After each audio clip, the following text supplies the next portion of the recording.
Well, hey there everybody. Welcome to part 2 of the rib making process. Trust everyone's having a fantastic Saturday. But without further ado,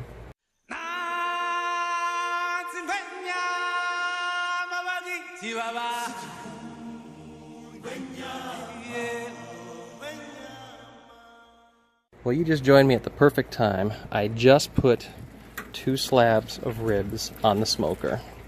So they are cooking away as we speak. So a company's going to be by in a few hours, so we'll let these guys sit for those few hours, cook for those few hours, and about 30 minutes or so prior to the end of the run, we are going to use the wet rub and put that on these ribs. But we'll get into that when we get to that point. But as of right now, just kind of kicking back, and it's the waiting game. Alright, well, I'm inside right now. We're going to whip together the wet rub concoction. So I got all the ingredients right in front of me now. Let's get at it. Alright, so we got our sauces and our fixings in front of us. What we're going to do is start adding the more watery ones first, and then we're going to add the more thick sauces later. That way, we're trying to go for a consistency that is a thick consistency. So we don't want to be too watery when we mop this onto the ribs out there on the grill. Alright, so first off I want to do a nice little shout out. What I got right here is some pure natural honey from Ohio. This was given to both my wife and I from one of Chrissy Lynn's co-workers, Jamie. This is from her parents' farm. So a big shout out here to the Honey Locust Farms for contributing to the honey cause in the sauce. Alright, so first thing we're going to start with is the minced garlic. Grab a little bit of this. Here's 1 tablespoon worth. Awesome.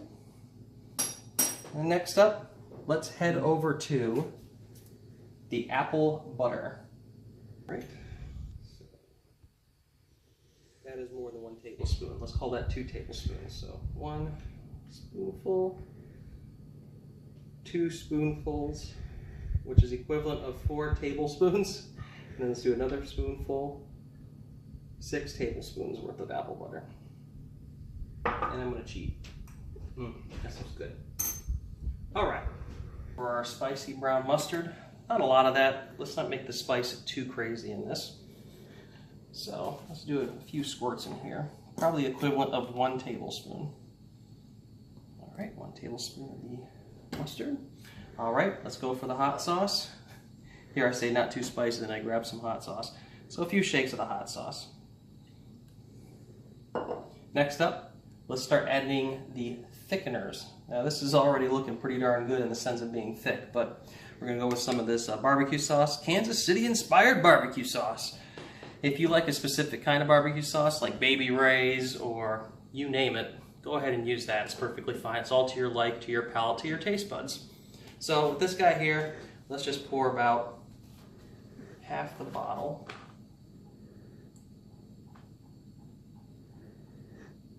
Keep in mind, I'm making this for 2 slabs of ribs, so I'm kind of overcompensating here a little bit.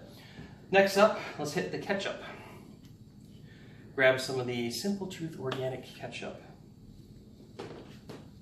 This we will not need a lot of. Not at least, we're not going to use half a bottle of this stuff. So what I'm putting in here is probably equivalent of, let's just say, 5 tablespoons worth of ketchup. Alright. How about the garlic powder? Garlic powder we're going to sprinkle in here. Don't need a lot of it, so just a couple dashes on top. We'll call that 4 pinches. And then last but not least, let's grab some of this honey. Now this honey will be a fantastic sweet taste to this. Duh, it's honey.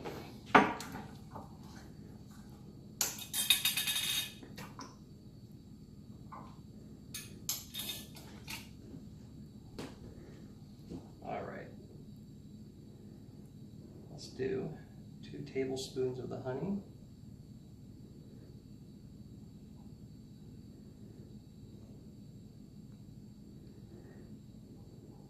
All right, and right there, you kind of see all the ingredients sitting down there nice and pretty. That's kind of the gist of it there. So what we're going to do is kind of stir this thing up a bit. Get it all blended. This is going to be our wet rub. Alright, so once you're done stirring this, please, please, please taste test your cooking. Because the last thing you want is something terrible going out on those ribs, or any cooking for that matter, and to really make someone not a happy camper. So, all stirred. Oh yeah, that is good stuff. So this wet rub here, terminology, you can do the wet rub, you can call it mopping. What we're going to do is actually take this and we're going to spoon it onto those ribs at a later time. And you can use one of these little sticks that has a mop on the end to do that. I typically just use a spoon and just kind of spread it over. Paintbrush will work, and they make some of those silicone brushes as well with the little silicone ends there, because this helps describe what I'm talking about when I do that with my hand.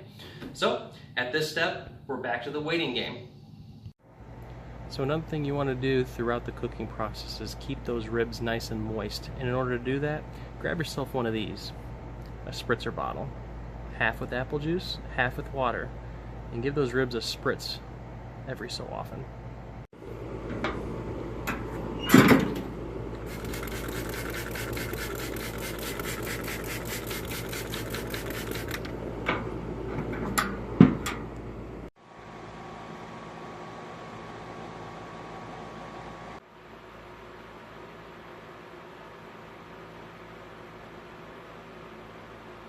Alright everybody, we are about 4 hours since the last snippet of video, and we're ready to put the wet rub, or mop the sauce on.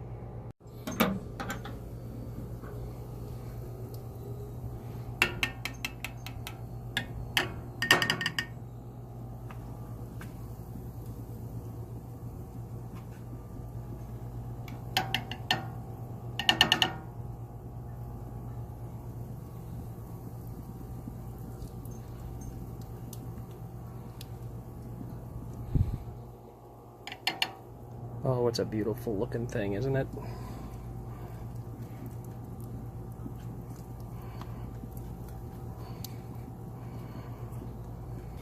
Alright, now after you've put a generous portion on the ribs, put the lid down, let them keep going for a while.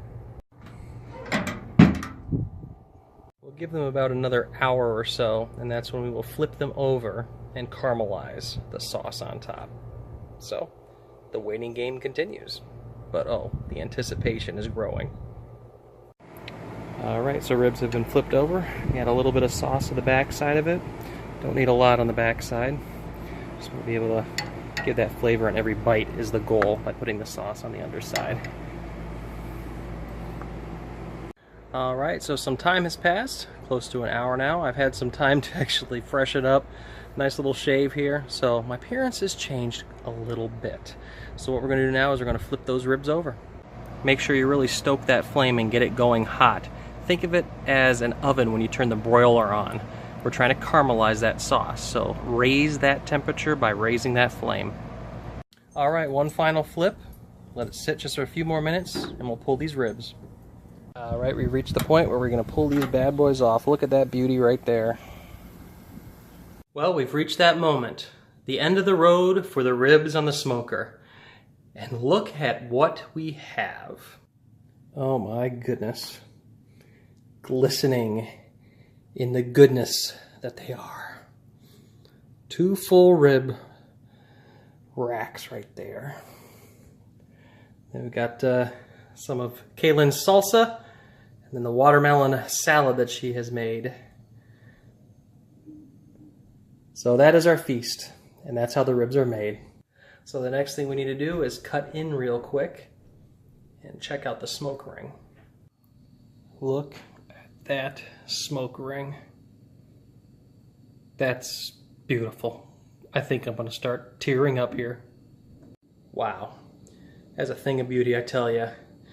So thanks for joining me on this 2-part video on how to make my ribs. So if you have any questions, feel free to reach out with a comment below. And I can help you out if you have any questions. But until then, I'm going to enjoy these. And so are all the guests that are coming over. Thanks for joining, and we're done.